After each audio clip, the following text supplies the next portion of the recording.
الاخوان، معكم عبد اللطيف ديهاج. غنشرح لكم الفكره اللي جاتني ديال الرص على الخشب 100% بالخشب الطبيعي. كما قلت لكم كنحفر البلاكاج وكيدخل. بزاف ديال الحرفيين سولوني على الطريقه، قال لك راه صعيبه وصعيبه بزاف. شي بعض الاخوان اللي قالوا لي مستحيل زعما ترص على الخشب ببلاكاج اللي رقيق بحال هذا. انا نوريكم التطبيق ان شاء الله مباشره. الفكره جاتني هي صراحه كيكون بالنسبه لي انا كيكون اعتداء على الخشب، لا رصعناه بالنحاس ولا بالمعدن ولا بالصداف ولا بمجموعه من الاشياء اللي كترصع بها الخشب. صراحه الموازيك المصري، الموازيك السوري في دمشق اللي صراحه معروفين بهذاك الفن ديالهم. الحمد لله غنحاولوا باش ننافسوهم ونجتهدوا باش ننافسوهم ان شاء الله. كما كتشوفوا وتبارك الله كيجيو خطوط رقيقه، كيجيو رائعه.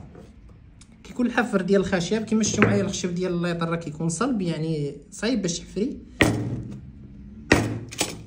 بالنسبه للبلاكاج الاخوان اللي قالوا مستحيل دير، غيكون التطبيق امامكم ان شاء الله. كما قلت لكم بلاكاج راه في الغلط ديالو 5 ملم، ويمكنش يدخل اقل من 3 ملم، يعني ممكن يدخل 3 ملم او اكثر.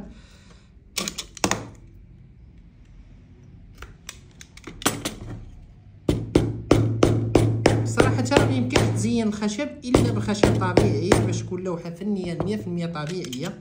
بالنسبه للناس العشاق اللي كيعشقوا الصناعه اليدويه 100% صناعه يدويه، راه هاد الطريقه هذه تبارك الله كتجي انيقه، ويعني مضمون 100% خد اعمال يدويه. يعني ما يمكنش تخدم شي حاجه بالروبو ولا تحفرها بسي ان سي ولا هذا، يعني ضروري غتحفرها مربوع رقيق بحال هذا.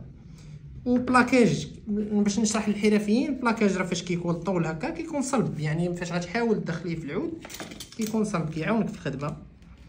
بالنسبه لي الطريقه صراحه ما تمرنتش عليها بزاف، ولكن الحمد لله نجحت الفكره وحنا غاديين نتمرنوا وان شاء الله غيكون ديما الجديد. كما قلت لكم بعض الاخوه اللي سولوني واش يمكن نخدموا بها صالونات، نخدموا بها زعما حوايج اللي غنستعملوهم ان شاء الله. هي نوعا ما الفكره صعيبه باش تخدم بها صالون، يعني غياخذ وقت كثير وغيكون الثمن طالع، ولكن راه تبارك الله خدمه 100% يدويه، والفكره ديالي الحمد لله وانا خدمت عليها ونجحت. كنتمنى من الصناع المغاربه باش يعطيونا الراي ديالهم في الطريقه هذه، وزعما يزيدوا ينصحونا يعطيونا معلومات.